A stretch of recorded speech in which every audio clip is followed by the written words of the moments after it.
You're listening to the We Are Libertarians Podcast Network. Find all of our shows at wearelibertarians.com. You're listening to the We Are Libertarians Network. Learn more at wearelibertarians.com.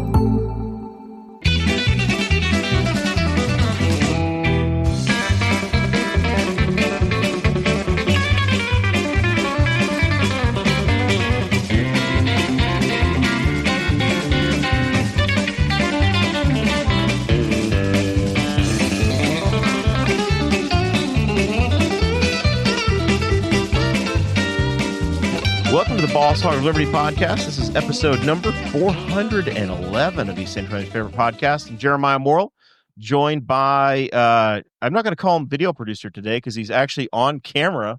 Zach Burcham is in the co-host chair. It's a racing night, so you were the last man standing. Everybody else found an excuse. Yeah, I don't know where you are, Forrest Plank. But... Yeah, he's reffing volleyball tonight. Oh, is that what he's doing? He said he's got one more week of it, so I tried. I had like 3 names on the list, so you wouldn't have to appear on camera. Yeah, I tried to. And they all found reasons not to do it.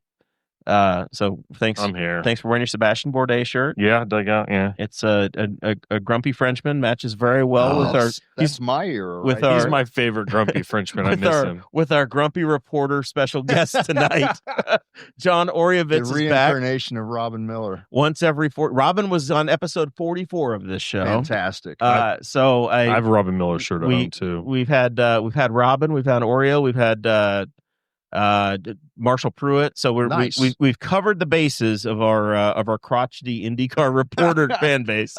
Oh, we need to get Alexander Rossi so we can get crotchety grumpy driver. If you can get me Rossi, we'll find a way. We probably can get Bourdais. Won't even have to make it a Rossi. Thursday night. No. So tonight's show, our plan is that we're going to talk with John about his latest book. If you're watching on the screen, you got him on there. 4 years ago, he was here with Indy Split. Tonight, he's here with Class of '99, his latest offering over on Octane Press. It officially releases on October 7th. Get it where all the books are sold. And we're excited about it. We're going to talk to him about that, how things come together, what the process is, and some previews of what the book is. And maybe we'll get into some stories. And then we'll go from there, see where it goes. We got some plans. This show's are a lot about. Good God. We were over at Tap House earlier, and I'm 2 beers in. Normally, I'm not 2 beers in for one of these, so I'm sharp as a tack, everybody. Zach is our sober driver. This show's about our lives in rural Indiana. Yeah, John doesn't have to host anything. This show's about our lives in rural Indiana. We're here to push your boundaries and make you think as individuals. Sometimes we'll provoke you. Other times we'll make you laugh. Hopefully, you'll always learn something new. Zach, you don't even do caffeine. No, I'm such a boring alcohol. guy. You're not even on caffeine. Yeah, and I think the strongest. I'll tell you what. I drank something that kind of. You had sugar in 2006. Kind of knocked me out last week. One of the parents brought whole chocolate milk to the cross country meet, Kroger, and I had a cup and a half of that, and it knocked me kind of. I felt something after that, but yeah, that's what it takes. Got to say thanks to the sponsors that get us on the air each and every week. Those are our patrons. If you are in that group, you get our show notes. You get a special edition of the podcast delivered straight to you through an RSS feed. Gets emailed to you. You get a special Facebook group. All of those things. But if you're at $50 or more a month, you also get your business a little mention at the top of the show. That's John Phillips over at Wetzel Ford in Richmond, Blake Reese here at Varsity Outfitters in Newcastle doing custom embroidery, shirts, hats, whatever you need. School apparel, they hook you up. Tommy Oaks over here at Walnut Ridge RV. You decide you catch the racing bug and you want to come with us out to the Speedway to Mid-Ohio, Milwaukee, Indianapolis. They'll hook you up with a new travel trailer or fifth wheel and get you taken care of. Got to say thanks to Pops Recycle in Rushville, your custom rehabs of a Schwinn bicycle, or you need a Chicago Schwinn. Chicago Schwinns, though, not that other garbage. No, not the Chinese Schwinns. He's putting new tires. I'm getting new fresh rubber on my 63 Schwinn. Got new tires and inserts, the inner liners. $80 for new tires, all set. I'm good to go. I'll have them for our camping trip at Versailles and Morrell Monument cleaning. Now, Mr. Bones is not here to screw this pitch up. But if you got a family member that's passed on, you want to get the monument clean, they'll come out, they do the whole thing, some more monument clean, they'll get it cleaned up. So those are the people we got to thank. You got anything to say on that, Zach? No, somebody go to Wetzel Ford. They have, this is Chevrolet, it's not Ford, but they have a 67 Malibu that's been on the lot since, like, I don't know. Somebody should go buy that. They want some money for it. That looks like a very nice car. $47,000 for a $47,000 for a 67 Malibu. It's clean. It's a blue over white. Probably the only one in East Central Indiana available. I have never seen one that color. You do not see a 67 Malibu on any Ford dealer's lot. No, there's one sitting in Richmond, though. That's it. According to the website. I check every year to see. I check every week to see what the There is a car Merkur XR4 Ti for sale at a lot. Boy, if I can only remember where. One of the IMSA That's a races real I random covered this call. year. Oh, you saw one? So I'm a sucker. We get group chats, a million group chats, and I'm a sucker on Bring a Trailer when something cool is posted. Yeah. And Rick Mears. Oh, the van. The StarCraft van. The StarCraft van. Like it's a 91 that's a separate Chevy. discussion because that's the Indy amazing. 500 pole, not only did it come with a new track record many years, but it came with a $100,000 prize and a custom van. Yeah. Van, or you just get the pace car. You get the pace car now. Back then, you got a Winners PTG get the van. pace cars now. Okay, Penske owns it. Penske is selling it on Bring a Trailer, and it was under $10,000. This sounds like the Boss Hog of Liberty mobile podcast vehicle. It has like 4,000 miles on it in the making. I was so tempted. In one of the group chats I was in, we talked about if you rolled into the Coke lot, you just get to park wherever you want. Wouldn't you feel ashamed to drive it, though? To put miles on it? It sat there for damn near 35 years with never having any miles on it. And if I had it, I'd want to take it out and do stuff with it. And I would feel like a dick when I put 18,000 miles on a car on a van that's been in a Penske museum for 3 decades. On a van, though, I don't think I'd just take it anywhere, but it would definitely turn into like my race rig. And I treat it nicely. I wouldn't like take it in the middle of the Coke lot, but like I would take it to the track. Because like I said, you should get VIP parking wherever you take that thing. They should just know. Oh. My question is, why does it have 4,000 miles on it? Why doesn't it have 40 miles on it? Yeah, it's Where true. did the 4,000 miles accumulate? Just taking laps around. I don't it's weird. It is weird. It's still in Penske hands. The people, it's like what I think of the 80s full size. The conversion van. Yeah, with the raised roof. But it's got embroidered seats. It's got a custom spare Crushed tire velour. cover, crushed velour interior. The custom wood work inside. Real wood. Not like, oh, look, this is the cup holder StarCraft. Yeah. Manufacturing it was quality made. here. So one of the guys in our wall racing Facebook group, he's like, this was made in Elkhart County. He's an Elkhart guy. Oh, it's like, and he's like, it's a local van to them. He knew it immediately. And the van is older than he is. I'm really kind of shocked because that didn't pop up. It should have been in the It should have been in the IMS Museum a couple of years ago. They had a display and they had a couple of vans, and one was the guy, and I can't remember his name. Larry Biseglia. Yeah, his van. He was like the first guy in line, and that van would have fit in perfectly in that group of just like, let's throw another random van in here. Those things are floating around, and a lot of IndyCar drivers are not car guys. Quite a few of them aren't. And so you'll find out that like their pace cars are just sitting in some friend's garage in like Greenwood or something. And it's like, so they're probably not getting a lot of miles on them, and they don't really care what happens to them. It probably got all of those miles in the first year or and then it doing PR stuff. You think like Rick and Chris took it on tour with the rest of the 89 season or something like that? They probably took it to Milwaukee and up to Cleveland. If vans are rocking, don't come knocking. They said my feet hurt too much to drive this damn thing. Yeah, Bring a Trailer's great for like random stuff, but that van popped up and I'm like, oh, that's fantastic. There's a lot of things that I would get in trouble for at home. If I bought that, she would not have complained. It would have been like, oh no, this is cool. She would have been fine. Imagine taking that to the Zach Bryan concert. It would have made it all better. It would have all been fine. Check Patreon. Your father-in-law would have been so excited. Kevin would have lost. I grew up, dude. That was our vehicle as a kid. It was my dad worked for GM, he bought like an 88 Chevy conversion van, and that was our family vehicle for 5 years. Like 88 to 93, that's what we rolled in. Oh, yeah. My best friend's elementary school had a conversion van. It had the TV in it. It had the bubble lights. And I remember watching Hook on VHS on the way to Cub Scout camp in those vans. And it's like, and now they still make those kinds of vans, but they are ridiculous. They're ridiculous, and they're kind of jumped the shark on. And they sell like 14 a year. Yeah. They're not. They were the minivan killed them, but they were a mainline, like families had them. And now, it's just non-existent. Now it's a $50,000 vehicle before you send it away for $80,000 worth of modification. You couldn't travel. They were the kind of the equivalent of Sprinter vans back in the day in terms of like, you got into one, you're like, oh, this is a step above anything else that was out there in terms of the space. And like the captain's chairs were like swivel them in all directions. Barca loungers. They were Press huge. A button and the bench in the back goes into a bed. Oh yeah, the whole deal. Those were the days. Oreo, you came here to talk about your book, not vans. I'll talk about anything on wheels. So you the last time you were here, we were talking about Indy Split.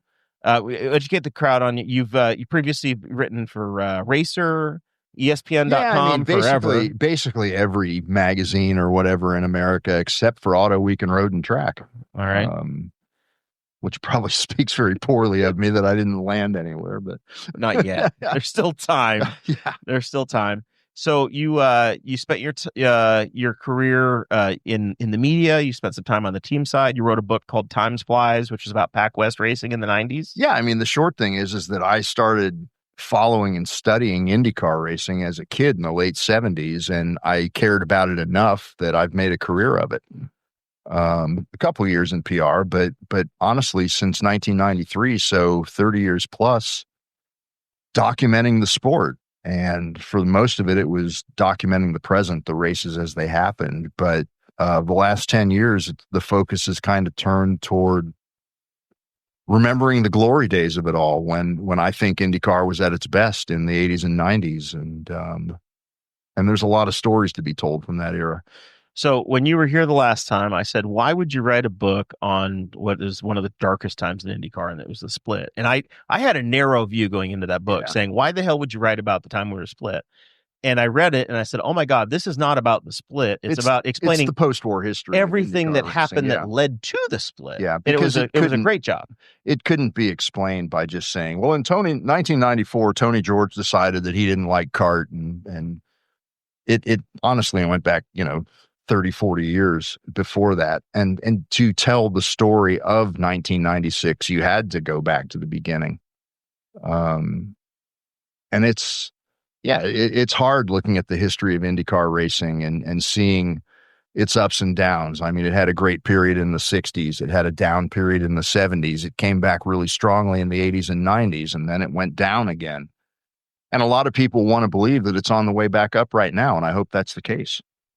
Time will tell, right? Yeah. So the latest offering is called the Class of 99, and it's essentially looking at the 1999 season. The kart season. And it's important because the NTT IndyCar Series put out a tweet the other day celebrating Juan Pablo Montoya as the 1999 NTT IndyCar Series champion. Well, there was no IndyCar Series in 1999. There was a Champ Car, a kart series, and there was an IRL series because neither one was legally allowed to use the term.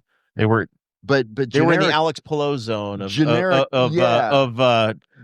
being illegal to say that. Yeah, right. It was nobody had the rights to it at the time. But the kart season that year, and we're just generically going to call it IndyCar, even though they didn't race the Indy 500 that year. I think it was in a lot of ways. I hesitate to ever put the greatest tag on anything because that's a big term. But I think it was the most compelling if you just look at everything that involved the technological variety, the quality of the drivers in the field, 20 races all around the world, an unbelievable championship that culminated in a tie between two guys in their 20s who were on the up and up. And I mean, that season had it all. And unfortunately, having it all included some tragedy as well. There were a couple of deaths that year, and one of which has resonated, ever since, and I don't think it'll ever stop, and that being Greg Moore. Yeah. I mean, his impact is still talked about. Yeah, I was 1999. I was a high school kid, right? But it's still there's a respect and sense of loss felt in all motorsports for Greg Moore and what happened in 99. He was set to become a Penske driver the next year. So he'd already signed for Penske. And if you look at what Elio Castroneves accomplished for Penske from 2000, because Greg Moore got killed at 12:15 in the afternoon, and by 7:45 that night, Penske was meeting with Elio Castroneves. And Castroneves in Penske cars won 30 IndyCar races. He won 3 Indy 500s. And okay, and sorry. 2 to 3. Well, no. Well, we'll ignore that for the moment. But yeah, Castroneves made a name for himself in that car that was supposed to be Greg Moore's car. Became an all-time legend. And one of the interesting things in doing this book is going back and looking closer at what Elio did in 1999. And it was a lot more impressive than I remembered. Everybody thought Greg was the coming guy and everything. But Penske was really smart, actually, to identify Elio as Plan B. He was in looking at modern IndyCar, he was almost in the version of Foyt that David Balukas was, where it was like the Hogan team was the B team for Penske, Ray Hall Hogan or the Carl Hogan team. Yeah, I think that's fair. There wasn't a direct association between the team like there was a couple years earlier when Emerson Fittipaldi was driving for Hogan. Right. But Elio, throughout 98 and 99, he was a Mercedes contracted driver. That's how he kind of got there. And he had a better finish. Tony Kanaan won Rookie of the Year in 98, their first year in the kart series. But Elio had a better finish. He finished second at Milwaukee, and Kanaan had a third place finish. And then he was driving for Carl Hogan. He switched from the Bettenhausen team to Carl Hogan's team in 99. And you look back on it, and it was really impressive. He showed a lot of speed, especially on the ovals. And, he, like Greg Moore and a lot of other guys, their fortunes were really impacted adversely by the Mercedes engine program that year, which was a disaster. But to see Elio and where he was on October 30th, 1999, and then to see where he's come from November 1st, 1999, it's a pretty amazing story. Even inside of that, like the Elio and his tax troubles that happened years later, 2000. That opened the door for, it opened the door for Will Power, it's right? funny because Greg Moore opened the door for Elio and Will Elio Power, right? opened the door for Will Power. It's the butterfly effect that we felt 25 years later. Like it's all come from there. But that the tax issue that happened because of the Greg Moore fatality was, at least at the time when they were having the IRS trial, was, hey, they just took Greg's contract, scratched it out, and they had some issues that they didn't really ever deal with or review. That was the defense. That was kind of the common storyline. Bruce McCaw kind of expands upon it a bit because McCaw was heavily involved in trying to salvage the Mercedes engine program at that point in time.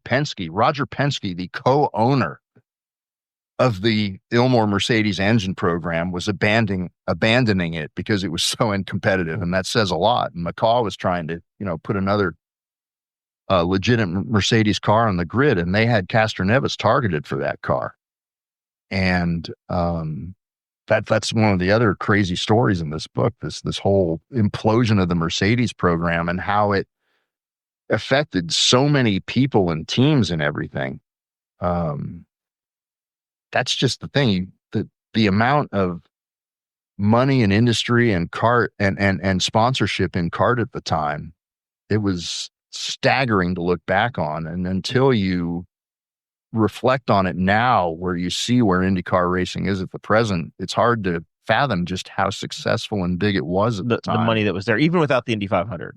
Without the Indy 500, exactly. And this was the last year before the team started to defect to Indianapolis, right? 2000, you lost Ganassi and maybe Monan or somebody else. 2000, 2001 is when you really started to lose teams. 2000 was the biggest year. 02 and then was 01. The mass exodus when Penske and everybody. 02 to 04 is when 2/3 of the grid went. Yeah, they all moved over. But I think 99 was like the pinnacle. It was the last great year. It was the end of it. And sadly, I think you can look at Greg Moore dying as literally that being the fulcrum point where it all shifted and went from uphill to downhill.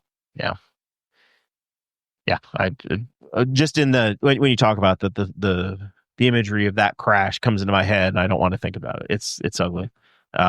Fontana is no more, right? But tell us about the schedule that year. Where did the cars run? They went to 20 races. 20 races. It wasn't all road courses. It wasn't all street courses. And here's the thing. I mean, there's this image that kart was the road racing series and IRL was the oval series. And yes, IRL was 100% oval at the time. But the kart championship went from 1994 with 16 races that ended at Laguna Seca. Sound familiar? Sounds very, very familiar. To 20 races. The 16 races in 94 were 10 road courses or street courses and 6 ovals. In 99, it was 11 road courses and 9 ovals. I mean, the balance that people are calling for these days, it was there in the kart series in those days. And not to mention they picked up some Europe as well, didn't they, at that time? Yeah. So, they started at Homestead, Florida. They went to Japan. They went to Long Beach. They went to Nazareth. They had Gateway. They had Milwaukee. They had Portland. They had Cleveland. They had Toronto. They had Mid-Ohio. They had Detroit. They had Michigan. Vancouver, Edmonton, somewhere in the West. Vancouver. They didn't have Edmonton yet, but they did have Vancouver, which was a successful end for them. Laguna Seca, obviously. They ended the season with Houston. The second Houston course, the one, the downtown course, not the not the stadium course. They went to Australia. And that's how they finished the season, Australia and Fontana. So 20 races, good mix of ovals and road courses around the world.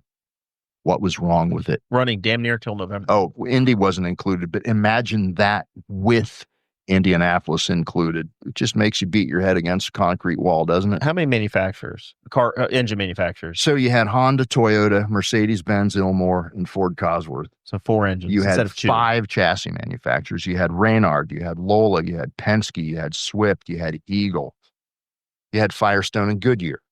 You had 25 drivers that ran every race that year. 23 or 24 of whom went on to win an IndyCar race at some point in their career. I mean, it was just an unbelievably stacked field. Montoya, Dario Franchitti. I mean, those guys, and that's one of the Greg points Moore, of the book. Scott, not Scott Dixon. Franchitti, Montoya, Castroneves, Tony Kanaan, and Greg. Yep. Those guys, to me, they were a generation of drivers that were as influential as the guys that carried it from the 60s to the 90s. And I'm talking about Mario and AJ and the Unser brothers, Gordon Johncock, John Rutherford.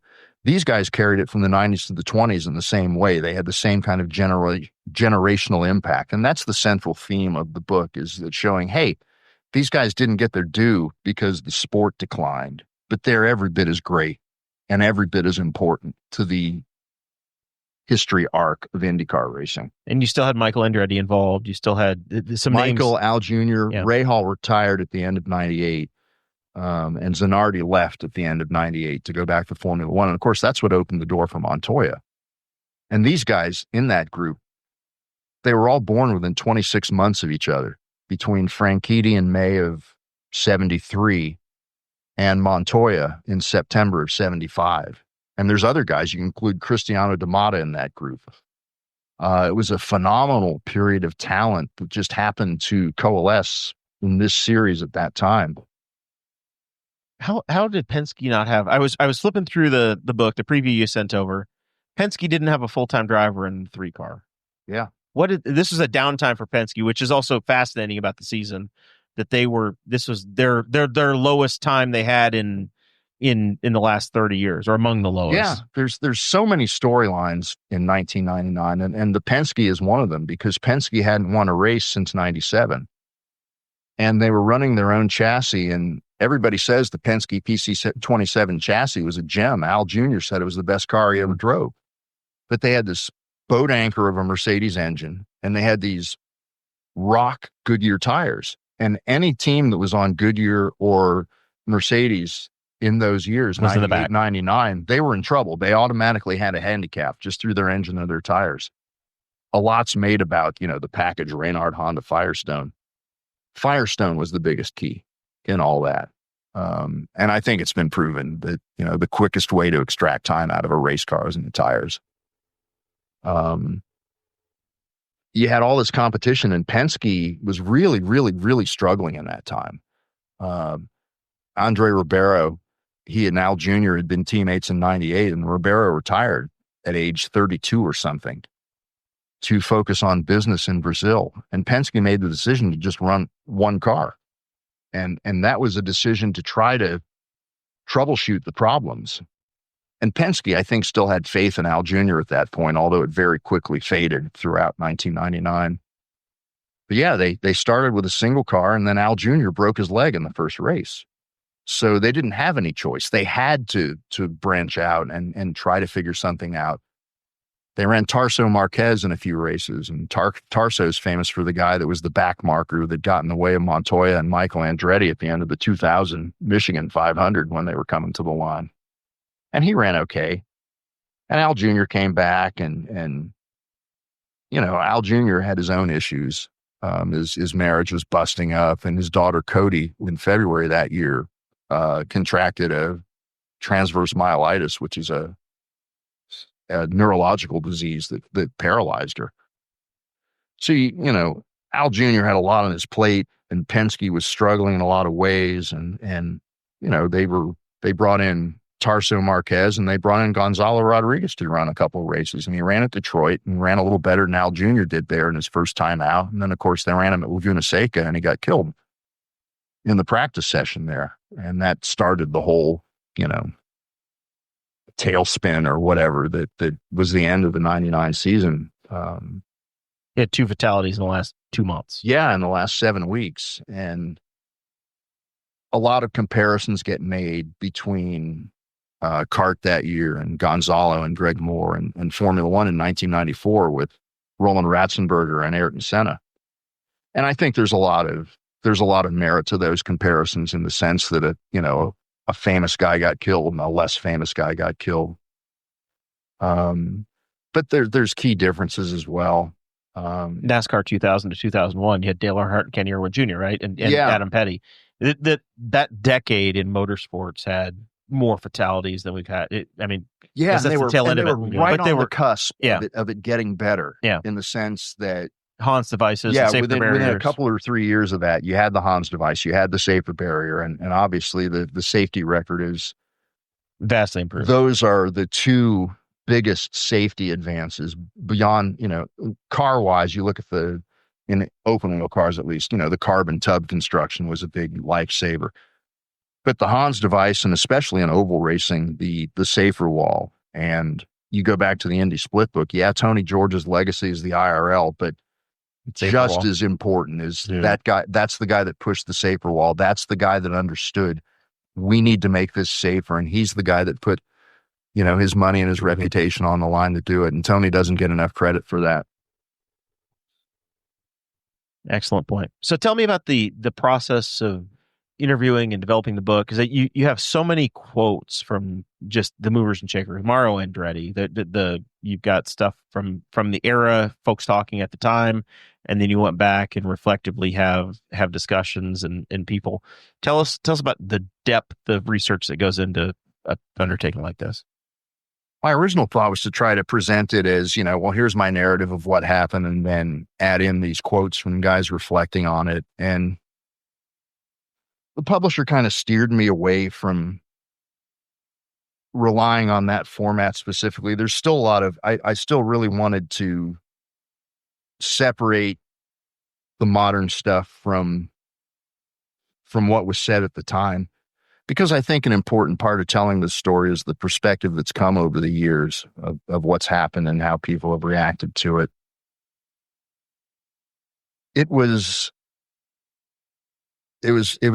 I was impressed and really grateful for how candid the guys were talking to me about things that are still very raw. I mean, it was raw and emotional for me to go back and address these events that I covered 25 years ago. And, to paraphrase Ron Dennis of McLaren Formula One fame, I was just reporting.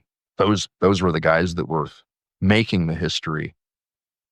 And for them to be candid and open about their memories and their thoughts, that was very special to me. And it was gratifying in the sense that I think it was only possible because it was brought about by the trust of having a working relationship that spans decades.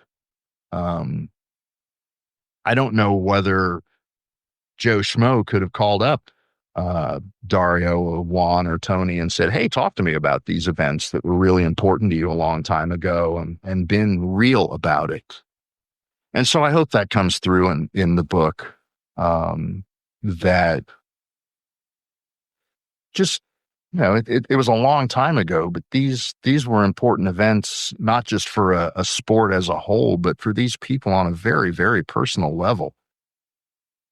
The friendships that were shared between Franchitti and Max Pappas and Tony and those guys, it kind of redefined the relationship between race car drivers. There was an element of distrust and everything in the old school between Mario and Bobby Unser and those guys. And Greg in particular was the guy that said, hey, we can go, we can drink beer, and then we can still be buddies and kick each other's ass on the track. Yeah. Yeah. And that's the part that's such a profound loss, is you look at what all of those guys have gone on to be in the sport, right? I mean, Tony Kanaan is running McLaren now. He had a phenomenal IndyCar career, and he's running McLaren. Dario is still a very important part of the paddock in what he does with Ganassi. Max Pappas is an official that's Elio's still running in the Indy 500. Elio is still a contender, right? And a team owner. And you wonder where Greg Moore would have fit in, right? Where that legend, where what his role would be 25 years later. It's funny because I mentioned that I started my day today with a podcast with the race over in London. And I was talking with Ed Straw, and I said, it's funny just having this conversation with you. It makes me think. I see pictures that Dario posts of himself and Scott Dixon and Jimmy Johnson and Tony, in their period gear at Goodwood. Oh yeah, they're having the time of their lives. And I can 100% see Greg not only fitting in, but being the guy leading the charge, saying, hey, let's do this, let's do that. Yeah. You wonder if he would have been 10 years later an Andretti driver, right? In there with Herta and Kanaan and those guys in that team, or if he would have stayed at Penske and been that Penske legend forever. And that's the big what if. You just don't know what, you don't know what would have come down the line and how things would have shaken out, how different history might have been. Profound loss, right, for the sport, losing somebody like that. 24 years old. I mean, that's the thing. It's just, a lot of people compare it to Weldon's death, right? Last race of the season, Franchitti involved in the championship both times. Dan was 35. And yes, he just signed to drive for Andretti, just like Greg was going to drive for Penske. But Dan was, let's be fair, he wasn't 24 and on the huge upswing. He was, he kind of been through that period, and it kind of had the little lull that was coming back. But for that, and the Andretti he had 2, 3, 4 more years ahead of him. It could have gone either way. It could have, turned his career back on the upswing, or it could have continued the inevitable kind of downturn that happens with most of these guys when they hit their late 30s. Unless your name's Scott Dixon. Exactly. Or Will Power. Or Will Power, yeah.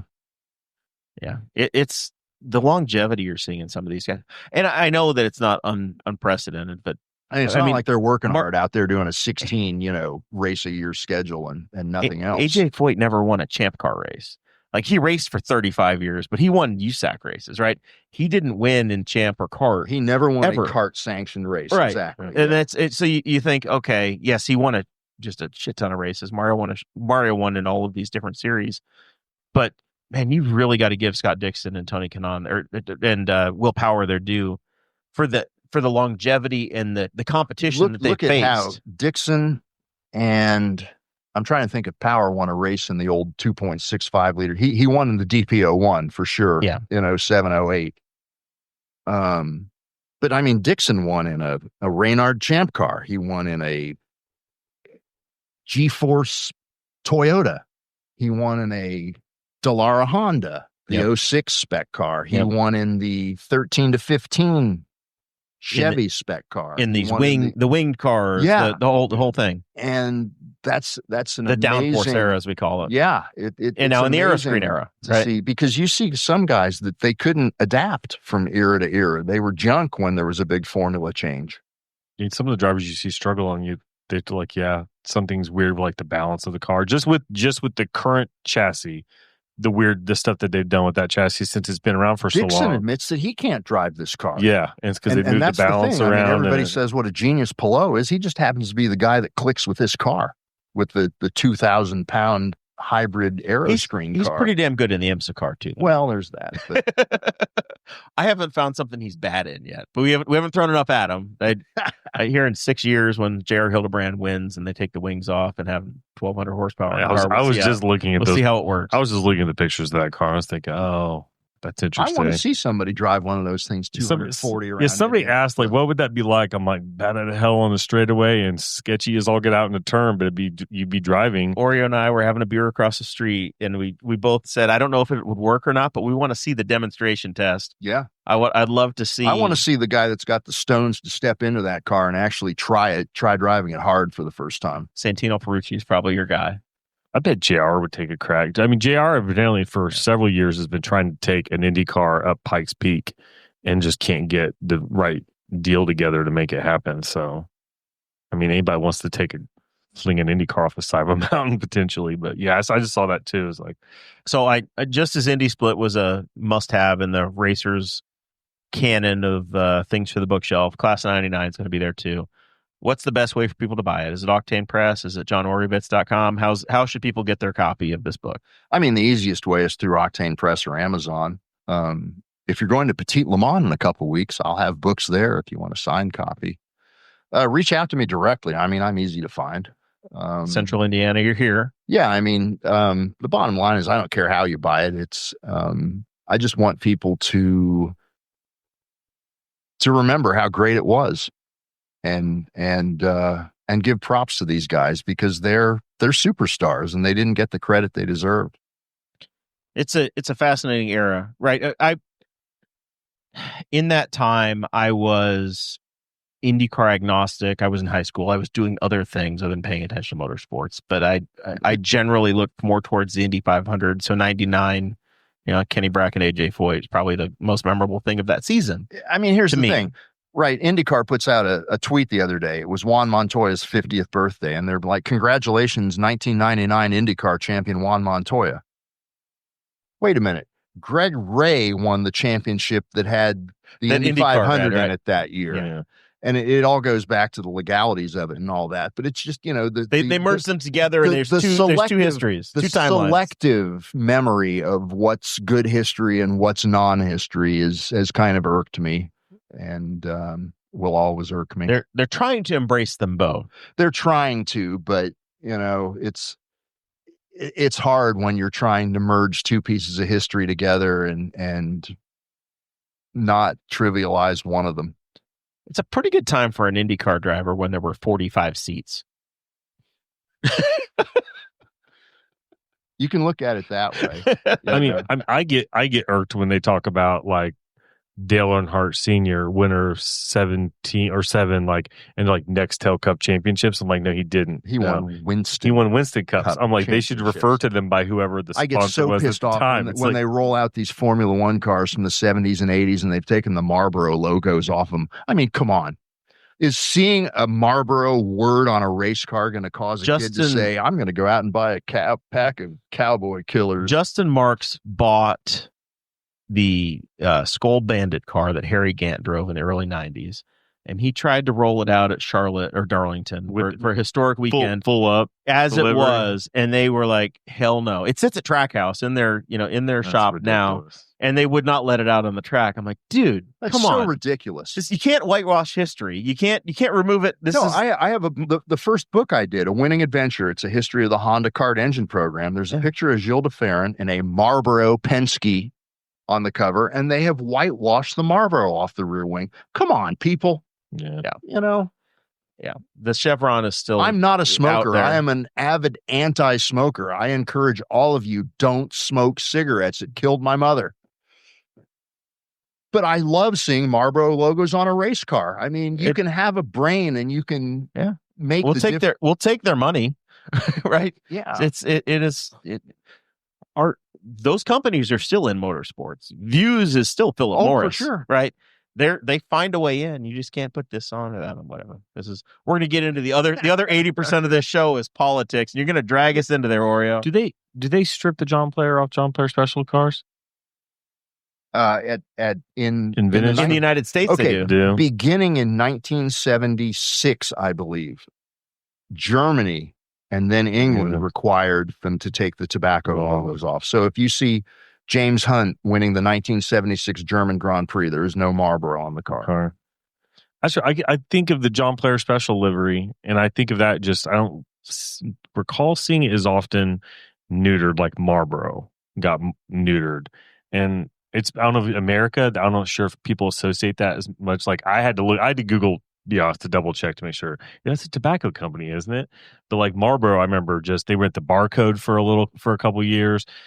Penske ran the livery for years after, like, it seemed like that's just their livery. Flashpoint was when they came to the Indy 500 in 01. They couldn't run it through. They ran Marlboro through practice and I believe through Carb Day, and then the ruling came down that they had to pick a series, right? It could only be the kart car or the IndyCar car. One form of promotion. Yeah, because it was grandfathered in or whatever the hell had happened. Yep. So they could only run. They had to be Team Penske for the Indy 500 because it was, I think 2001.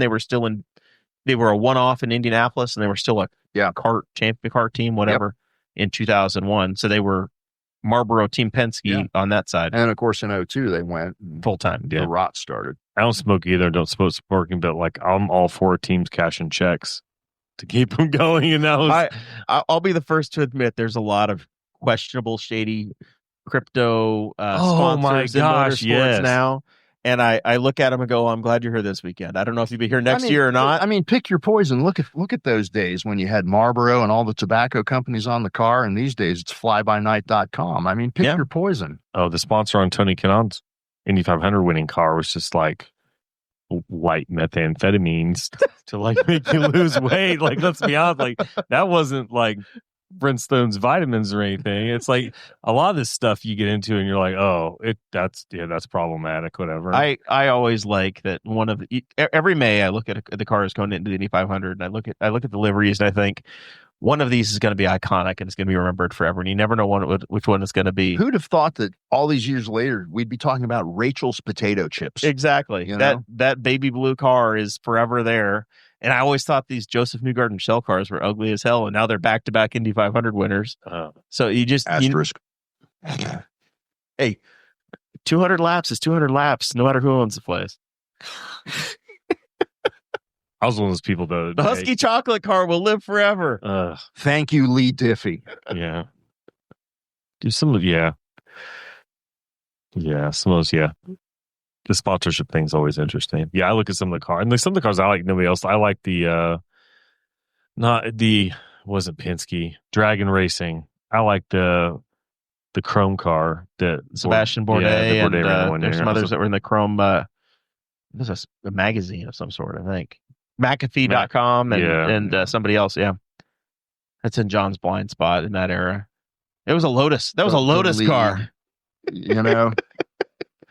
If you're distracted by the good days, it's hard to remember the modern stuff. So I want to talk about the schedule a little bit. IndyCar has announced a new schedule again, and they've added some races in. They're going back to some historic tracks. And you talked about 93, 94, and it's really close to what that Glory Days era was. Laguna Seca, Milwaukee, Indianapolis. It's kind of frustrating that 2 or 3 generations of Indianapolis Motor Speedway management down the line, they're finally seeing the light as to what they had 30 years ago. What worked 30 years ago and was doing real well for them. Because you look at that, and it's almost disappointing to say, okay, we only have 16 venues, 17 races, or 15 venues if you count Indy, whatever the hell the opening weekend in Indy is. Ending the season September 1st is a killer. You automatically limit yourself. It's rough. NASCAR's doing shit ratings for the playoffs. They're doing, and so they're not good. You know, so maybe that is true, but at the same time, as a sporting league, you've got to have confidence in yourself. IndyCar has 700,000 core television fans. They've got to be confident that those 700,000 fans are going to watch a race in October. Yeah. They're done at Labor Day. And now that they're a third owned by Fox, I think that's the way it's going to be. Their chance to grow the calendar is February, right? After the Super Bowl. And let's not forget that the first St. Pete race, the one that they didn't acknowledge, the 2003 kart sanctioned race, was February 23rd, 2003. It makes sense. You've got to start your season if you're IndyCar. You've got to start the week after the Daytona 500, and you've got to capitalize. You've got to maximize that period up till May, because they all think the world ends after the Indy 500. Well, by golly, make some hay up to the Indy 500 then. You need to run St. Pete. NASCAR used to run Richmond in February, right? You could run St. Pete. You could run Richmond. They're going back to Phoenix this year. If they started February 20th or 25th, they could run 6 or 7 races before the Indy 500. And then during the month of May, you could be running highlights of these races and showing what they've been doing. And then they could also not make June 1st to September 1st as just a killer, physically crushing as it is for the teams. And Zach's family, my family, we try to get to races. You make the trip to St. Louis more years than not. But man, we are burnt out. Well, this year in that summer they window. moved St. Louis to June this year. Yeah, it was like 2 or 3 weeks. It was like a couple. It felt like it was between Mid Ohio and Indy. Yeah, and so I was like, no, I can't do this because I'm there the month of May. I am there. I drag my camper over every weekend, and then I was going to St. Louis because it was in like mid-September or something. It was a little later in the August, September. I got me a little bit of a break. My wife and I would just ditch the kids with the in-laws and go. But then when they stack it between races in like a month span where I've got some other stuff going on, I got vacation coming up. Yeah, I was like, can't pull it off this year. It was just, and I think it was also Sunday afternoon. Instead of a Saturday night. Instead of a Saturday night, yeah. Yeah, so. I like a doubleheader weekend or a Saturday race. I love that Sunday to get home. There's no shame in a race on Saturday for me. Pick a date and a time that works, and pick a good TV window. A Saturday night race is fine. But yeah, I fully agree. If we stacked a February, March more races in that window, they're taking damn near a month off in April. I think they're running to 3 races or 4 races in March, and then April is down. I mean, obviously it's difficult to create a schedule. Yeah, but it seems to me, having watched it for 30 years or whatever, it's not quite as difficult as they make it out to seem. I want them to find a way to get a 2 mile. There's only one 2 mile track left in the country, but get to Michigan or get to Kentucky. Hell, Chicago's making a recovery back. You need one more super speedway style track. Roger Penske owned Michigan. Like IndyCar belongs in Michigan. Why they're not there, I can't explain it. But that's the glaring hole is you need to either get to Kentucky or Michigan. One of those two.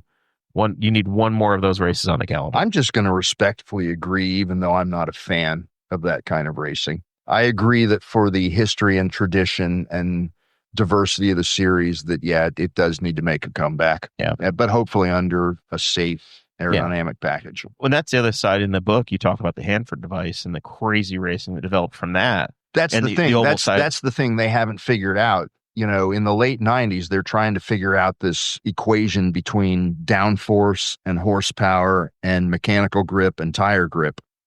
And they still haven't figured it out. I mean, honestly, they still haven't figured out how to. It seems like the cars are really temperature sensitive to that stuff. And so they'll think they figured it out. And then next year they'll go back to that track and the weather will be different. And they've lost it again. That's a cop out. Weather's always been a variable. You were 70s and 80s, you were wringing the cars out with horsepower and you didn't have full downforce. And now now when you're hooked up, you're flat. Yeah. Those days you weren't. You were still having to hustle the car. And hell, man, why don't they just make narrower tires? Like, there's things you can do I have said for a long time, why don't you just take a 93 Lola on Goodyear tires with a Cosworth engine or whatever and figure it out? What are the parameters that made things so competitive and compelling then? The balance of horsepower and grip and everything.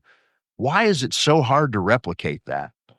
I'm not an engineer, but it seems to me that somebody could punch some numbers together and come up with some kind of a modern day equivalent to when it actually was. The one difference I have in that era versus now is that you had cars that broke and dropped out. That's a big factor. And they couldn't take any contact. Where now if you had just a slight wheel bump in it at Toronto in '93, you're done. The car's done. These days, it's like a current NASCAR Cup car. Now you brush a wall and you've got a broken toe link. Yeah. If you hit just right, you might get away with it. Once in a while, they get away with it. Yeah. Those '90s era cars, that was the one thing, is that you had attrition. Oh, they looked good. They sounded good. Yeah, they blew up. But that's because the engine manufacturers were allowed to push for 900 horsepower and not have to build a 2,000-mile motor. That's the thing about modern IndyCar racing. They have to let people compete again. Scott Dixon's season was over this year before the season started because he blew an engine in the first, because he broke an engine in testing. It's stupid that as an engine manufacturer, you can't try to build a better engine. You're just, the rules are stupid these days, and they've completely taken the car and the sporting element out of it. It's just, spec car racing sucks. It's frustrating. It's this. How the hell does IMSA have 20 manufacturers in the series? Here's the thing. And everybody is trying to pile into it. That's the part that's so frustrating, is that, and the costs aren't that out of control. The manufacturers see value in what they're getting there. And I think that racing fans, they're given a decision these days. You have to choose between spec racing or balance of performance. NASCAR inadvertently created balance of performance when in the 70s they're like, oh, the Chevys are faster, so we're going to give the Fords half an inch of spoiler. Screw with spoiler or restricted plates, whatever. The whole notion of managed competition is the beginning of balance of performance, and that's what NASCAR started 30, 40 years ago. And I've come around to, I'm team BOP. I hate spec car racing. I hate having to go out and buy the same chassis and use the same tires. You can't even build your own front wing. You can't do anything to your car other than change your shocks. Who cares? Who can see it? What does it matter to the fan? Balance of performance in IMSA. You can build to the same formula. You can build a V6 turbo, a V8 normally aspirated, a V8 turbo, a V12. Yeah, they're going to shut you down. They're going to limit your performance, but at least you're allowed to try. And you're allowed to try to build a better mousetrap. And you're allowed to try to put your DNA into the product instead of putting a Honda sticker or a Chevy sticker on a Dallara. And if you hear what they're saying about IndyCar, even Honda is backing the notion of Ilmor simply building a spec motor for whoever wants to. Let them program it and make it their thing. And try to get your marketing dollars out of it. And that's just so, it's just so wrong and so against the spirit of the Indy 500. That's the frustrating thing, is that for decades it was about man and machine trying to go faster. And now the very rules are there to say, sorry, you can't do that. John, you couldn't go out and buy an Indy car and be sure that you could enter a race at St. Pete. You don't know if you got an engine manufacturer. No, I mean, you could. If Honda and Chevrolet don't say you want to do it, Prema's lucky to be in the series, but they're not guaranteed to make the races. If Oreo started a race team next year, you'd knock out a Prema car. I could be Christian Horner. Yeah, I could come up and say, I want to start an IndyCar team tomorrow. Justin Marks, Trackhouse, right? But AO Racing wants to get in. But if I don't have a Honda deal or a Chevy deal, I'm SOL. Which is where Mike Shank was in 2012 with a chassis and couldn't get in the series. That's a hell of a comeback story right there, Mike Shank. That is. I was in the paddock and heard him talking to somebody about I think he could get a Lotus, but he didn't want any interest. He had no interest in that. I think he's like, it been a waste of his time. Yeah. But here we are talking about competition, and look what we had. Yeah. I even just thought of the fact that even like 5 engine manufacturers or 5. That's just an insane season. That's why I'm glad you read the book and people can remember what they had, because there's so much energy and spark in competition. People want to have to choose Coke and Pepsi only, John. You could have some A&W. People want to shit talk kart in the late 90s, but it was a hell of a series. It was still all there, despite what Indianapolis media wanted to have you believe. 5 years later, the series had almost no manufacturers, right? That's the part that's so damn frustrating. It's the legacy of the split. The legacy of the split is the total devaluation of IndyCar racing.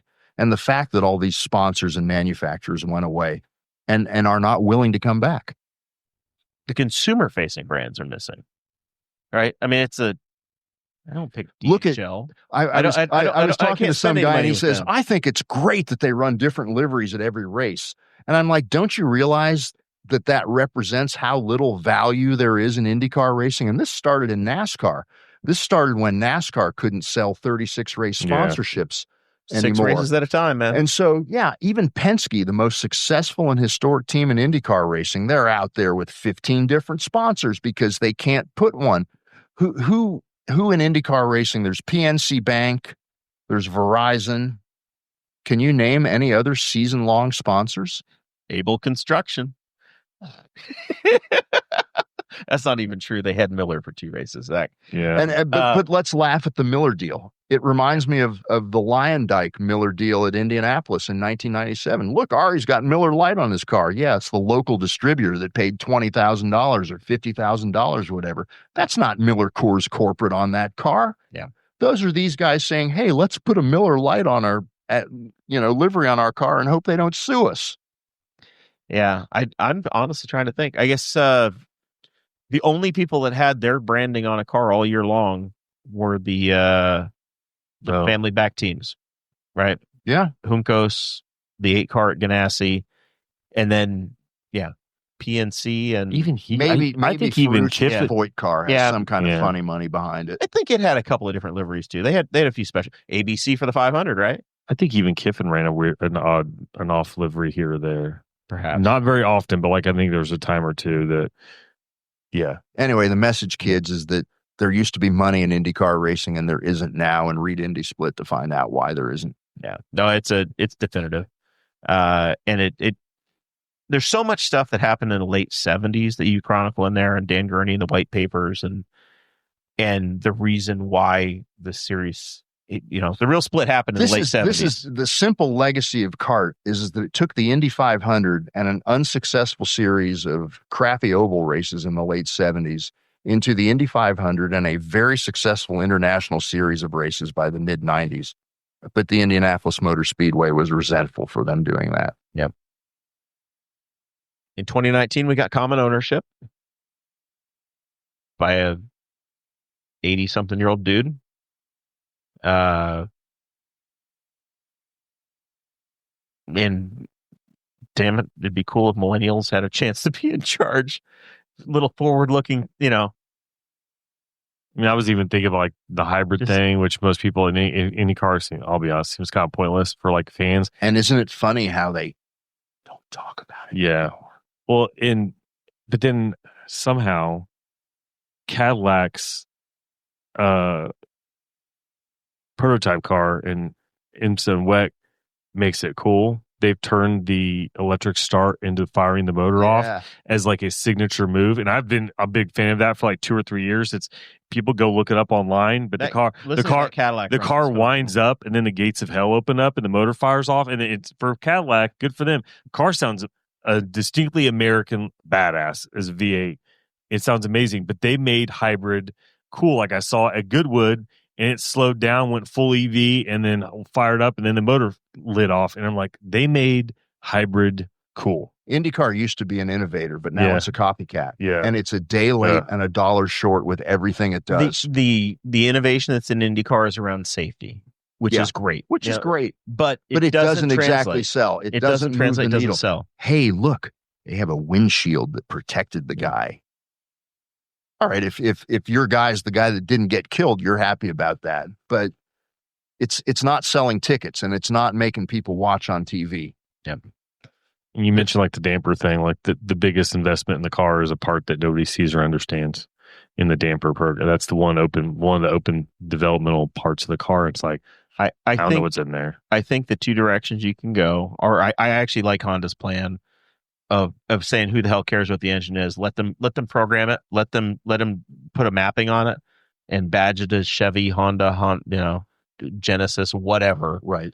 And I kind of like the J.R. Hildebrand idea this week of just rip the wings off and go have at it, and let's have some separation.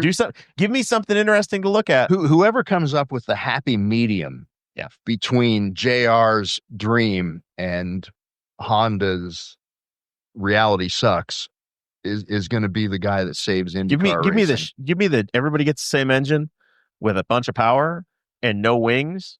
Let's see what happens. And make it in a safe chassis. Whatever. This chassis is as old as I am, so it can just go on forever. It's eligible for vintage racing. It has for a few years, I think. What year does a car have to be made to get a historic plate in Indiana, Zach? 25 years. 25 years. Yeah. So you're at my 2000 Alero that I had would be a vintage car now. But I think race cars are eligible for vintage racing after 10 years. I think it's 10. Yeah. 10 years. Yeah, I've heard Rossi make that comment. So you could technically run an Aero kit. Yeah. We're the 2015 Aero car. And we're only 3 years from UAT 18 being Montoya's Indy 500. And the other funny finally, thing is, both his Indy 500 winners are vintage cars now. If you had a really effective and industrious crew, you could take a DW12 tub and you could run it in a current IndyCar race and a vintage Indy race on the same weekend. Say, if you had the people willing to turn Long it Beach around. Next weekend, you could do both. Next year, you could do both. Yep. Oh, hell. So tell us about some of the other cool events you've had a chance to do. We've talked about these books. I know on your website you talk about the trip you got when Kevin Kalkogan went and bought Cosworth. Yes, yeah. Tell us about some of the chances you've had to be there when history was made, John. I mean, these days I follow the IMSA sports car series, which is it's fun. I like the racing there because I am Team BOP. I think the greatest thing about racing is that I grew up as a kid in, I'll say West Lafayette. It started in Pennsylvania, but my formative years were in West Lafayette, and car racing was the vehicle that took me around the world.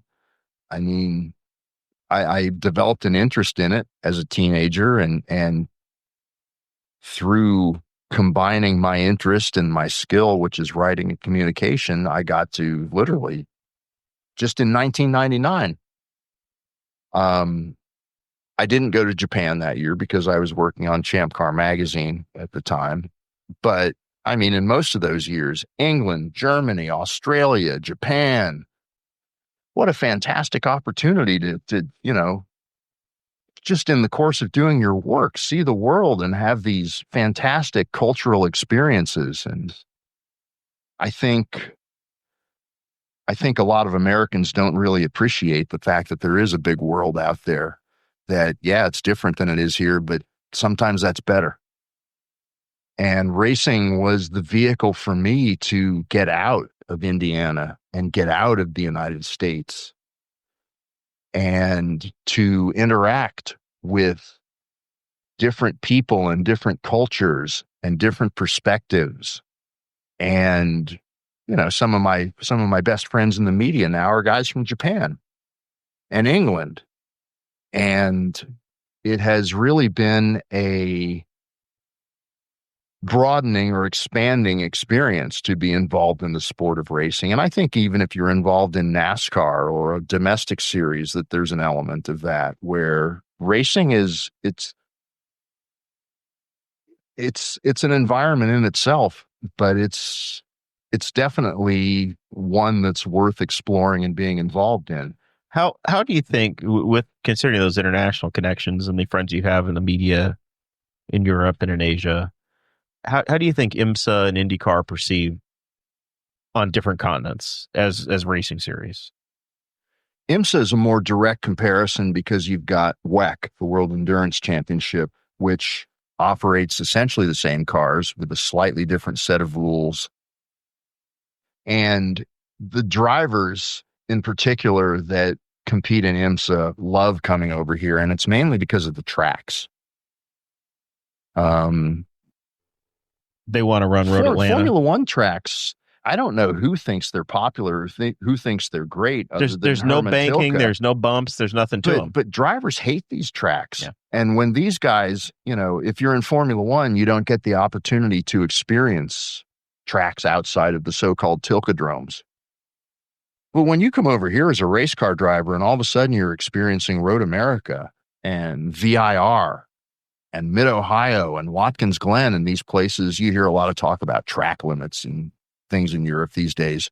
The track limit on an American track is when you go off the track and you're in the grass and you're spinning. Yep. You know, there's no runoff area. You get through the corkscrew however the hell you want to do it. Yeah. So to me, that's the great aspect of IMSA is this variety of tracks. And I'm not a big oval guy. So I don't miss going to oval tracks at all. I went to the IndyCar race at Nashville this year, and I was just struck by how cold and boring it was. It did absolutely nothing for me. I desperately want Michigan back on the schedule, but I also it's going to be the same deal, man. They're going to struggle to get 20,000 seats, people in the stands, and it's going to be boring. The first racetrack I went to was an SCCA race at Watkins Glen. I want that track back too. Those are the two places I want to get to. And give me to Kentucky or Michigan, whatever, one of those, and then take me to Watkins Glen. I wish IndyCar wasn't in such a bad place with Watkins Glen. And the guy that was the president of Watkins Glen probably 10 years ago, Michael Printup, I mean, he was out with some scathing comments. He's like, but he was dead on accurate. Yeah. You know, he's like, and that's the thing. I wrote a story for Motorsport magazine, a big, how do you fix IndyCar racing? They're not going to understand how to fix it until they really acknowledge that it's broken. And they don't want to do that. I mean, sure, that's nature when it's your business. You don't want to say, oh, we suck and we're nothing. But they are nothing compared to what they were 20 or 30 years ago. And until they accept and acknowledge that fact, they can't even begin to rebuild and get back to where they were. There's elements that are really good. But yet when you're passionate about something, you also go, damn it, there's so many things that could be better, right? And I think the manufacturer is a big part. You look at that 99 season, I don't think we'll ever go back to multiple tire manufacturers for safety. Yeah. That's not coming back. And because of the cost controls, that they're never going to let us have more than one. They're never going to go to more engine. And the sad thing, the chassis is that, it's funny that everything that Penske was for in the 70s, he's against now. And they need him to be for what he was for in the 70s. He needs to be 70s Roger Penske, not 2020s Roger Penske, not conservative, cut costs, save the teams from themselves. If they want to make IndyCar great again, they've got to let people race again. Yep. And that's just, it doesn't happen in a spec car era. It's all artificial. It's the haves and have-nots, right? Once you are the have, you want to be conservative, you want to hold on to it. Yeah. And that's where he, his team's the most successful in the series, et cetera, et cetera, et cetera. And his team wasn't very successful last year. I mean, it wasn't. And I was facts. Zach, I was challenging him to sell the damn team, pick a side back in May. I said, at this point, you need to either sell the series, sell the series or sell the team, pick a side. If you want to be a steward and have all the drivers be your drivers, that's fine. But you can't be a competitor, and this is the contention I had. You can't be a competitor and own the series and the track at the same time. Yeah. You can't be on all three sides. And they're getting a taste of that in NASCAR right now with Denny Hamlin and 23XI. What we're seeing in NASCAR is that it's not a good idea for a current driver to own a team. Dale Sr. did it, man. It was fine. Toyota I was in a group chat. Of interest. How do you spell it out any more clearly? Toyota had the top 5 cars. And they blew it.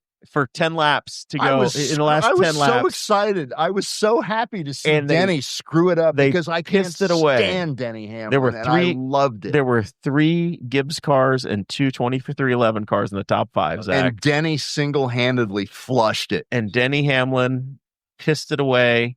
He ran his own driver, Bubba Wallace, up the track in turn 3 on the last lap. Still Toyota's golden boy. And then he gets doored by the Hendrick car coming out of turn 4, Chase Elliott, and lost the race. It was glorious. Unreal. It was glorious. Unreal. And we're talking about the damn NASCAR race, so I guess it worked. But they're still racing, but kind of. 700,000 people saw that race. Yeah. It was rough. Which that's an indictment in itself. We all want to bitch about IndyCar's numbers, but NASCAR's numbers, when you think about them averaging 4 or 5 million in 2005, and they're down 60, 70% on their peak. So we've been talking about, and that's another series that won't admit was broken either. The last few weeks, we've been talking about the media and these TV contracts and where things are. NASCAR's new contract, their fall schedule is not really NBC. They have 4 races on NBC and 11 on USA. My damn TV, I'm a YouTube TV subscriber. I had this tick going across saying, hey, YouTube TV is taking off USA. Then they're having this pissing match. I think they've reached a settlement, but I was like, all right, I'll just watch it on Peacock. It's gone. Peacock doesn't have USA anymore. NASCAR is off Peacock now. So apparently. only the 4 NBC races are on Peacock. Other than that, they're not there. So you can watch Peacock for IMSA. Cool, great, I love it. I still have it. But I said I'm going to go watch this NASCAR race on there. Wasn't there. Like the Coke 600 was the last thing, or whatever it was the last thing I could find that was on there. Terrestrial TV guys loving that.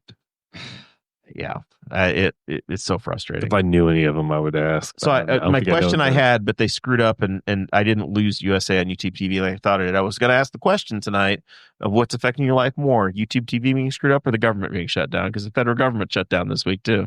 Have you noticed that? I've heard that. You've heard it. Yeah. It doesn't affect me. Oddly enough, believe it or not. You're a government employee. That straddles federal and state, and just enough to not be affected by that. You're still covered. Everything's functioning for you so far. They haven't shut my lights off or anything. That's fine. I haven't tried to fly. I got some family, and I guess the TSA is volunteering. I got a friend in the Army. I texted him and said, "You volunteering?" The way stations on the highway were still open today. Well, that's the state function. Yeah, that's the state I'm too. shocked you saw a way station in Indiana, though, but I don't know if I've ever seen a way station in Indiana. Well, it may have been in Michigan. Oh, yeah, that would make sense. Tourism. That checks out. Tourism. Just drug sniffing dogs. So yeah, Peacock is barely on NASCAR anymore. It seems like about every week that there was another one that was YouTube TV that was like, I think it was Spanish speaking. It was a Spanish network that they were negotiating with this week. Yeah. That's a big thing. All the time now, it's just like, what network this week am I on the verge of losing because of a contract? I don't know. We'll find out. But it's $82 a month for that. That was cheap. They used to be cheap. It's $35 a month. $35. Now it's $82 for Peacock. For YouTube TV. YouTube TV. Peacock went up too. I think it's 16 or 17 now. The key with those streamings is wait for around Black Friday and the holidays. You got to catch the deal. Drop play whack-a-mole. They'll drop an annual deal for like $20, and then remember to cancel it. But one of my favorite things though is about the transition from IndyCar is everybody complained about Peacock and this is ridiculous. You have to pay for this, and then they moved to Fox and they're like, oh my god, I miss Peacock. Yeah, they miss Peacock, and especially if you're a 500 diehard. You just get all your fill of the 500 because they would do 6-hour shows on practice days. And it was commercial free. And it was $5 a month. Yeah. And now it's nothing's. All that stuff used to be $5 a month. And now it's all getting to be $15, $20, $25 a month for. Which makes my $300 a month Comcast bill. Yeah. Also the cable bills are starting to sound more and more reasonable. It's all a la carte. The cool thing, the one thing I'll say about the YouTube TV situation still is that I'm not under contract. I can cancel it tomorrow, and I can sign up again when I want to. And there's no equipment for that. And I can switch to somebody else right away. Who cares? That's the one thing that's nice, but it is annoying to have to go from this one to that one and switch. Whatever. Colts lost their first game. Zach, I know you're not a big Colts fan. I heard about it. I heard it was Adonai Mitchell. He fumbled. He caught a 75-yard touchdown pass and fumbled the damn thing at the 1-inch line through the end zone. Made a freshman high school move, yeah. And then, but a move fresh in the memory of Colts fans because Jonathan Taylor lost a game doing the exact same thing at Denver Broncos last year. I just don't understand in any football. I didn't play football. I was a soccer player and a band geek. How you don't firmly hold on to the ball until you see the end zone under your feet. Coach Shane Steichen apparently has policy of letters of the end zone or something like that. I heard it on the radio today, but you're not supposed to let go of the ball until you're on logos. You're on the letter. You're on logos. Letters of the logo in the end zone kind of thing. Wish they had gone over that last week. I mean, that's like literally like Pee Wee football stuff, I would imagine. And then the dude had a holding penalty on a Jonathan Taylor 50-yard touchdown run as well. That would have given the Colts a big lead. And then the frustrating thing is that this team was supposed to be nobody and they should be sitting here undefeated. They should have lost to Denver. And we're sitting here complaining and we're bitching about the 3-1. So it is what it is. Indiana Fever, their magical run is over. They lost in the semifinals, so they lost 3-2. Hopefully they come back healthy next year. We'll see. Yeah. They got like a whole lineup. rehabbing, I think. Time will tell. It's a hell of a year in Indiana basketball, right? I mean, the Pacers made the finals. The Fever made the semifinals. Shorthanded, yeah. No, with half the starting five probably gone or whatever. We'll take it. Yeah.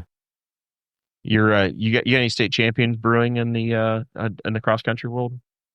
No, probably not. But I have a middle schooler that I'm really excited to see how he runs on Saturday. He's been a monster all year, and I don't know. You get to the state meet and you see teams you haven't seen. You kind of see the same people over and over again during the season. So, but he likes the course. He's been there. He went there a lot. We took him last year, and he's been dead consistent. And he said last year, though, he's the last year I ran there. He's like, I had a lot of energy left. I'm like, let's try not to do that this year. And he had a really good meet on Monday at conference. And you could tell he was suffering with a kilometer to go, and he was still pushing. So that was excellent.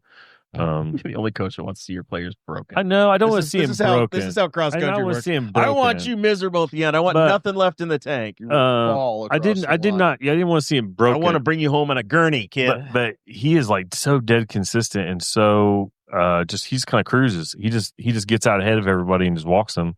And I told his family and I told him, I was like, hey, the internet says you should be seventh, but you've raced all these guys and you got fourth. You should at least have a fourth in this. And it was our home course. Our home course is brutal. And he dropped 10 seconds or 20 seconds off his PR on a course that probably takes 30 to 45 seconds off a lot of runners, and a minute to minute and a half off a lot of runners for a minute and a half, 2 minutes off their normal pace. And he was 20 seconds. So yeah, it's going to be a busy couple days, but I'm really excited. Tomorrow the high school goes and they run a night meet. Which they don't get to do very often. It's a big meet with like our course. We have 8 starting boxes. We're going to a course that's got 52. Starting line is about 100 yards long, and then it's a kilometer till they turn. And then we're going to take the middle schoolers back the next day, and I've got 3 of them. So I'm excited to see how they all do because all of them have been running pretty well. So you're heading to Terre Haute. I'm going up to Toledo. Our guy Presley Sora, the ARCA series finale is running. You're going to see it's like a 3rd mile oval at Toledo. I was at Salem at the High Banks, the Bristol of Southern Indiana for those guys. A 3rd mile with old Cup cars. With the Sterling Marlin car from the 2002 Daytona 500. Wow. I'm pretty sure is what Brayton's running. So it's fantastic. I love that series so much because you got 72-year-old dudes that have run since 1976. And have run like 400 starts and never cracked the top 10. And then you got the 15-year-old in a Joe Gibbs car. 15-year-old girls. Yeah. And everything in between. You know, I've always wanted to go to is like, they do like track days like Mid-Ohio and all these other tracks. And I've heard that like these guys will come up and like they got the Corvette or whatever. And I've heard, I think Mid-Ohio, maybe there's like a guy with like a Mini Cooper or something like that rolls out there and will obliterate the entire field like in the wet because he's the dude that lives 2 cornfields over and that's just his track. And that's always interesting is like even you go-kart tracks, you can go to like Speedway Indoor Karting or Fast Times. And the IndyCar drivers will show up and they'll do pretty well. And there's some ringer who's local yokel. There's some local yokel who's the track. His mission in life. He's the track. He just works there and he just gets track time. And like I love seeing that kind of stuff. There was something out of Sweden this year that some Formula One driver showed up and beat the local track record, and then the local guy came back and the next day took 300ths off. I do need to go back on the internet. Apparently, Max Verstappen ran a GT3 race and won. And it was like he gapped the field by 1 minute and 10 seconds before handing over to his co-driver. Toledo Speedway holds 8,000 people. It was built in 1960 for $250,000. It is a paved half-mile oval, 12 degree banking. So I was not giving it enough credit. It's a half-mile oval. But yeah, I'm excited to get up there and see that mess. Those old tracks. And I don't know if I gave Presley a little sponsorship. We'll see if we sneak a sticker onto the car. Yeah, well, I mean, like those kind of tracks are great. This one I like St. Louis for the IndyCar races. You roll in there, it feels like IRP. It like the deal is a lot like IRP. You're like, oh, this is kind of like an old school feel. The bleachers are in better shape. You don't have to worry about falling through them. But these are tracks with crossover gates, man. They don't even have a tunnel in yeah. it. Oh yeah. You're just trapped in the infield. It is a good time. What a feeling. Yeah, that's a good time. John, thanks for being here, man. Man, what a pleasure. I mean, like I said, I started my day on a podcast with London, England, and here I am in Newcastle, Central Indiana's premier podcast. We're glad to have you here. Check out Amazon.com or Octane Press or hit up John directly and get your book that way. Good luck with it. We're excited. Thank you for the forum. Yeah, of course. Hurry up and Zach, you're gonna go over there and say your goodbyes. Hurry up and come up with another book before the next 4 years. I'm trying, man. I'm another trying. excuse for you to come out. After we get off here, I'll share my idea for you with my next book, and I think it's going to make you laugh. The Robin Miller biography. Well, I think that's what we need. But, and honestly, I actually have the Miller family's blessing on that. Oh, whether we can get Gannett's blessing will be another story. But nobody gives a damn about Gannett. What's the hardest part? Finding the next topic, or finding the next topic that you can actually dig into? Do you have like topics that you really would love to do, but you're like, oh, there's too much here. Like, there's too much. It's like IndyCars, there's a lot of politics and stuff, and whether people want to talk about things or not talk about things. So, do you have ideas in your head, or is it just figuring out the idea that you can make a book out of? The next topic for me, honestly, coming off of Indy Split, is I want to write Split Floyd about Pink Floyd and Roger Waters and David Gilmour. I mean, honestly, my passion, much more so than racing for the last 20 or 30 years, has been David Gilmour and Pink Floyd. And I would love to dig into that topic, ideally with the authorization of Mr. Gilmour. Go for it, man. It's an entirely new audience and world to get into. Well, it would be. And the thing about writing is you've got to have a passion. You got to care about what you're writing about. And like I said, the Pink Floyd split has been, why is my life dominated by these conflicts? You know, why is all your joy in broken my favorite homes? Sport, my favorite band, actually, Pink Floyd's not my favorite band. Once I learned to tune Roger Waters out, I liked Pink Floyd. Final thoughts, Mr. Zach? Oh, not much. I think fall's supposed to arrive soon. I hope it does, because it's like October. Although I went to Walmart today and they had Christmas up. And I'm like, come on, guys. I've got some neighbors that skipped Halloween and have their Thanksgiving decorations up instead. You can see, like, my mom has Halloween stuff, and she just turns around and it just turns into fall stuff. Like, it's only Halloween on one side. It's fairly October. No, I don't think I have. Good luck to my cross country kids this weekend, and good luck to anybody else that's doing anything, traveling. Stay safe. At least if you're leaving Indiana, the roads are going to get better. I closed my pool. It's fall. The pool cover is on. You closed it on an 85-degree day. Dude, I was sweating so bad. I think I had heat stroke the day I'm doing it. I'm like, it's insane. It is so stupid. But yeah, I closed. We've had the weirdest. But it still made it till October. Yeah, it was Monday. It was the last day of September, last day or two of September, and We've had the weirdest weather. This summer was summer, and then late summer was fall. And then fall has been summer again. It's been hot again. And we won't have rain again until, I don't know, October 15th. Whatever. We'll be back Thursday of next week. Zach's back to being amongst the living. So we're back on Thursdays. We are scheduled to have Henry County Council President Chad Malacote and Shannon Tom. I don't think he has an official. He's just another county councilman. But he's not president or vice president. So we just get to say Shannon Tom. They'll be here next week. We're back to politics. The numbers guys. Yeah, they're the nerds of the council that are going to raise our taxes. And we're going to ask them why would you do that to me? They're our friends. We'll see them then. Catch y'all next week. Thanks for being here.